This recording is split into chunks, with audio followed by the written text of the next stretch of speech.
Hi, my name is Nasser and I'm now a third year medical student studying at King's College London. I usually make videos all about medical school, studying, productivity and things like that, but every now and again I like to show you guys what it is that I cook and how it is that I cook. This is a little bit strange to say out loud, but this will be my 7th year at university, and for all the years that I have been at university, I've cooked almost all of my meals myself. And that's because I believe that meal prepping or cooking your own meals should be fast, it should be easy, healthy, and also the time that you spend in the kitchen should be able to feed you for many days going forward. And that's why I cook in bulk. It's one of the main themes of my cooking and it's something that I always do. So what we're going to be cooking today is salmon with a side of quinoa and vegetables. I'm going to show you guys the secret sauce that I use on my salmon, a couple extra garnishings and things like that. And then I'm also going to make a salad on the side to make sure that we get in as many vegetables as possible. Now, one of the most important principles for me when it comes to cooking is efficiency. The faster I can cook and get my meals ready, then the more time I have to do other things in my day. So it's very important for me to do everything in the right order and also to maximize the amount of dead time. Usually the longest part of any meal prep is cutting up and preparing the vegetables, so that's what we're going to do first.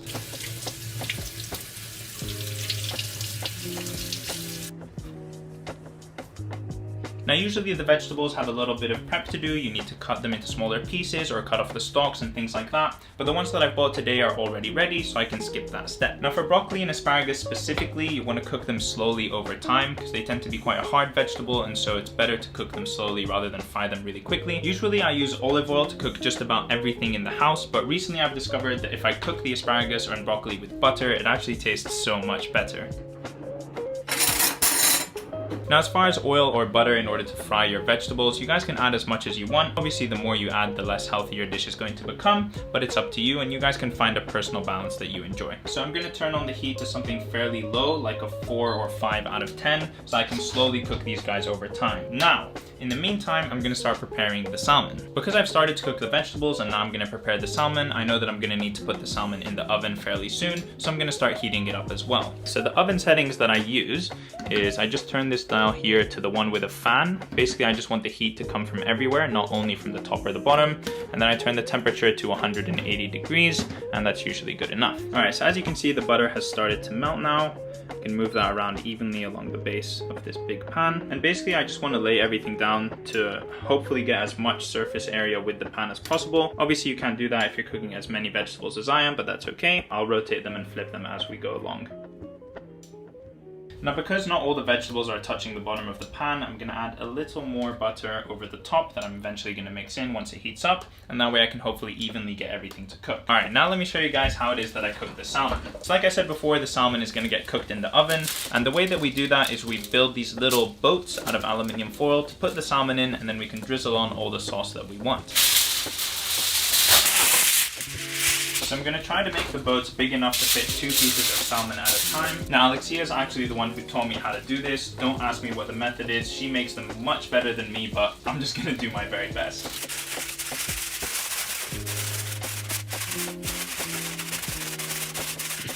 So like I said, Alexia makes these so much better than me, but the idea is that you want to have this little enclosure that you can add the salmon and the sauce on, and then you can close it so that the salmon can cook nice and evenly inside. Alright, so we've got our 2 boats now, and I think it's time to make the sauce. So how I make the sauce that I add onto the salmon is the following.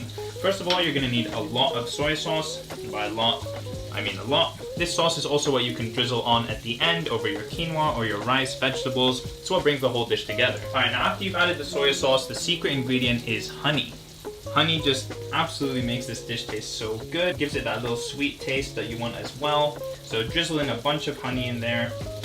And then last but not least, sesame seeds.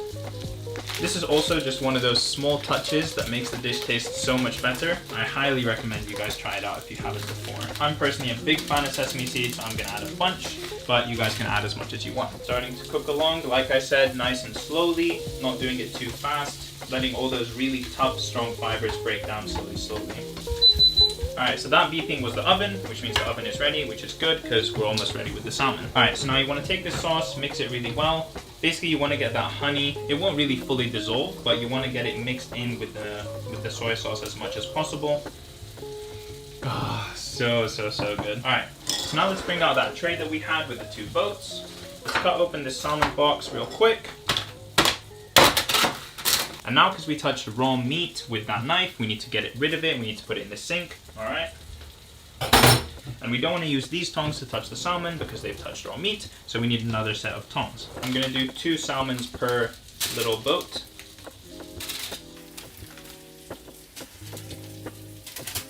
It's important to keep moving the asparagus and the broccoli around just to make sure that it doesn't like get burned or stuck to the bottom of the pan. And you want the ones that were previously at the top to get down to the bottom so everything's evenly cooked. They're getting cooked quite nicely. The butter is really helping them get this glistening shine that you see here. All right, so back to the salmon. It's time to finally drizzle on that sauce. Now I like to make sure that I get the sauce actually on the salmon meat, not only on the skin or on the bottom. So once I make sure I've gotten enough sauce on top of the actual salmon, I'll just take the rest of the sauce and split it between the 2 boats. Now because we're cooking in these boats, because it's closed, all that evaporation is going to help steam it, and it's going to taste a lot better than if we were just frying it. And of course it's healthier because you're not using oils and things like that. Alright, so now let's close these boats, give them a good seal, well, as best as we can anyway. So since we know the oven is ready to go, we can just throw them straight in.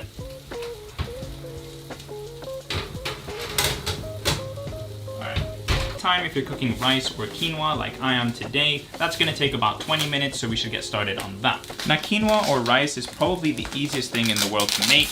You literally just throw it all into a pot and then you cover the quinoa or rice with water until the water covers the quinoa with about this much of your finger. It's something like 2 centimeters, yeah, 1.5 to 2 centimeters. Then you put it on the stove and set it to the highest temperature your stove will go until the water boils, and then you turn it down to about a 4 or a 5, cover it and wait 20 minutes and it's done. Alright, so hopefully you guys can see over there, I've got the quinoa cooking. It's gonna take about 20 minutes to be fully ready. And then the vegetables over here, they're basically ready, but I'm just gonna leave them on a low heat to stay warm until everything else is finished. While we're waiting for all of that, we can just make a quick salad. And I try and keep my salads as simple as possible. I just put some sort of leaf like rocket or spinach, and then add a couple of tomatoes, olive oil, balsamic vinegar, and it's good to go. And yeah, there you go. There's a salad that took about 1.5 minutes to make. It increases the amount of vegetables that you eat in your day, keeps you healthy, and it's just a good thing to add to your daily meals if you can. Let's check on the salmon. All right, let's see what we've got over here. I'm gonna open the bigger one, the fatter one, and if that's cooked, then the smaller one is cooked too. All right, perfect. All right, so I guess I can start with the vegetables. They're all pretty much done now. Put those on the side. Now that the quinoa's done, we can just plate that up as well. And then last but not least, I'm gonna bring on the salmon. Haven't managed to get it in one big piece, but that's all right. And then the last thing that I do is just drizzle on some of this sauce, give it some more flavor. I like to put it on wherever I can. All right, and that is it. That's the whole plate done. I'm pretty excited to eat it. Now, usually I would have my friend or my sister taste the food so that you guys could get a second opinion to know if my cooking is actually good or not. But unfortunately, nobody is home today. So I'm gonna have to taste it all by myself and give you guys as much of an unbiased opinion as I possibly can. I'll do my very best. So that's the final dish. We've got the salmon, the quinoa, the asparagus, and the broccoli. And then we've just got a small salad on the side. I'm gonna put something on Netflix, sit down and eat this meal, and then I'll let you guys know my official, unbiased verdict.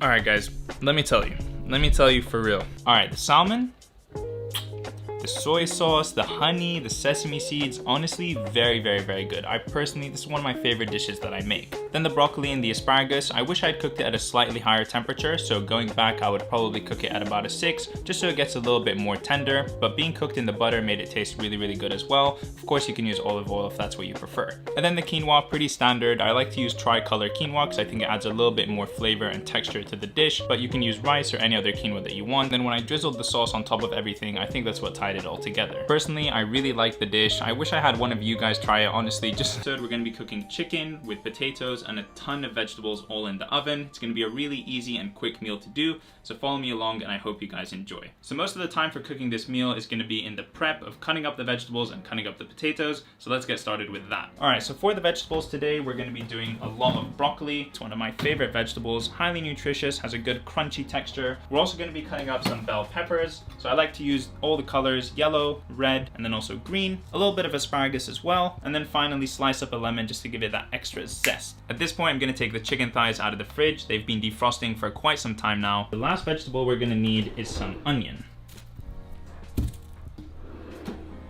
You might as well do the same things at the same time. That's always gonna increase your efficiency. So we might as well wash our potatoes at the same time that we wash all our vegetables.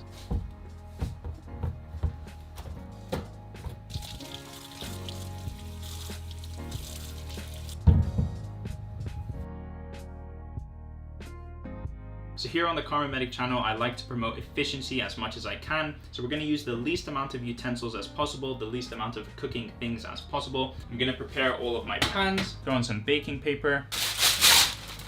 Now it's time to cut up the vegetables. All right, so let's start off with the broccoli. This is probably the easiest vegetable to take care of because once you've washed it, all you have to do is break off the stems and they're basically ready to go.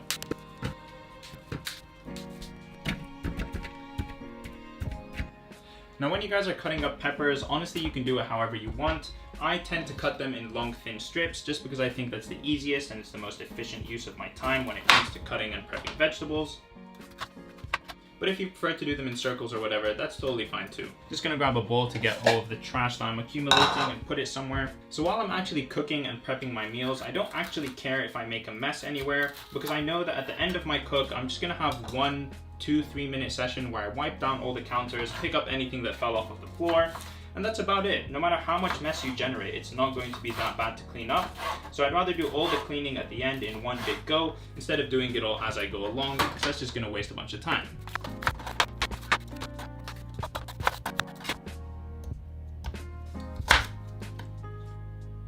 So now it's time to move on to cutting up the onions, and a surprising amount of people don't know this, but if you just chew a piece of gum while cutting up your onions, it's going to prevent you from crying.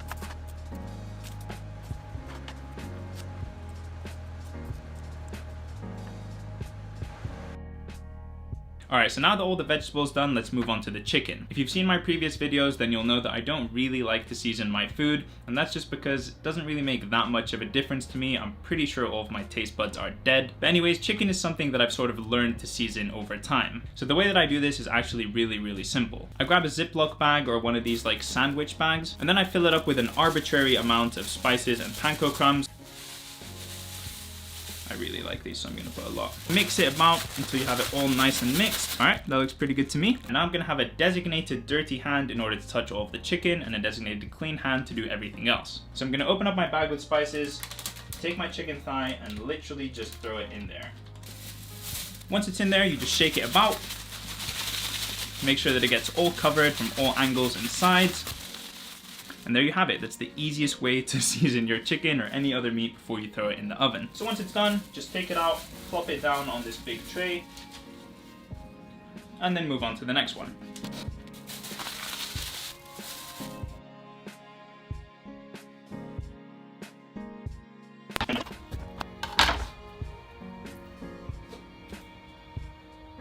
And since the potatoes take longer to cook than the chicken and the vegetables, I'm gonna put those in first for about an extra 10 to 15 minutes and then add the rest of the trays. Now, because I want my potatoes to come out as crispy and crunchy as possible, I'm gonna try and cut them in thin slices so that they can get cooked really well. But of course you can cut them up in cubes or fat circles or whatever it is that you want.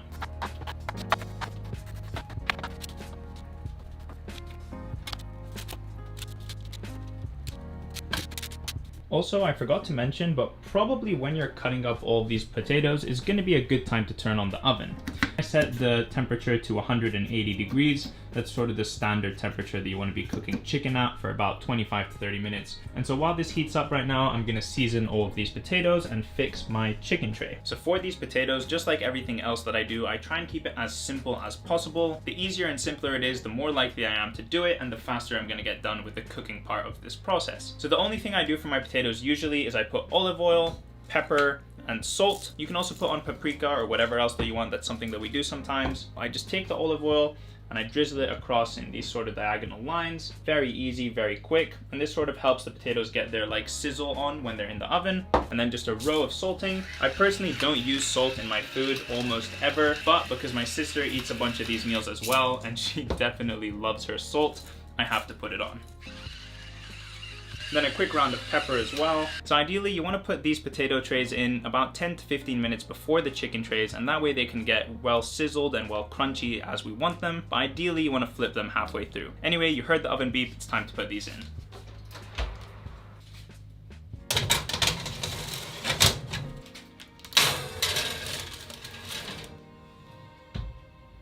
Alright, so now that the potato trays are in the oven, I'm gonna set a quick timer on my phone for about 12-13 minutes so that we know when it's time to put in our chicken tray, and let's start working on that. This is actually probably my favorite part of the whole cooking experience.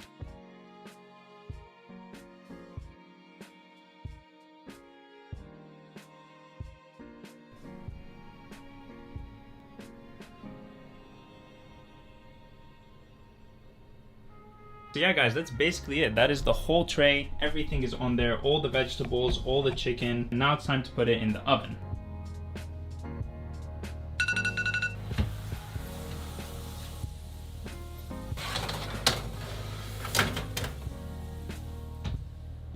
Alright guys, so now I'm going to put a timer on my phone for about 20 minutes, 23 minutes, something like that, and then we'll come and check it and see if it's cooked enough as we like it, and we can always leave it in for longer. But while the chicken's in the oven and there's basically nothing for us to do, this is a good time to clean up all the mess that you've made. So at this point I'm going to wipe down all the counters, clean up any utensils or cutting boards that I've used along the way, just so that I can save time for me in the future.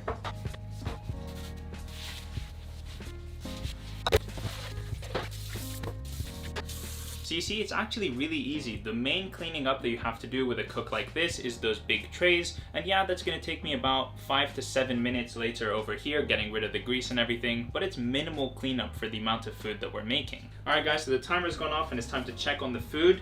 A lot of smoke is gonna come out, so I might have to fan the fire alarm, but let's see.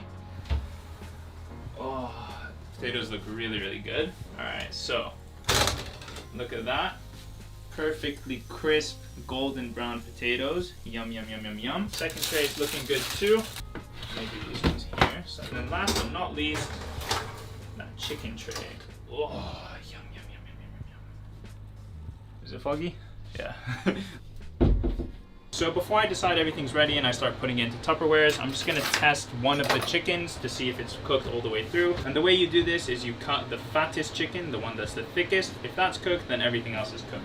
So let's see what we can find here. This chicken looks quite big. Just gonna cut down right through. Look at all that juicy goodness. Oh, yummy, yummy, yummy. All right. So it looks perfectly cooked. Now we can start putting it into Tupperware so that we can portion it out for the rest of the week. So we've got a bunch of Tupperwares. I'm gonna start by taking one piece of chicken and putting it in each.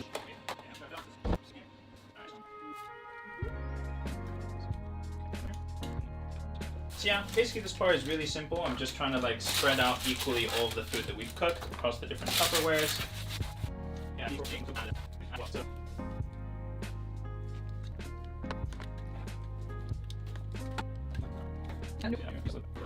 Alright guys, so basically everything is finished now. We've got these trays over here to clean up later, and then we have down here 1, 2, 3, 4, 5, 6, 7 Tupperwares of food ready for the week to come. Now in the last episode of Cooking with Karma Medic, one of my closest friends, Arslan, was the guy who was tasting the food and giving you his honest opinion. Give your honest opinion.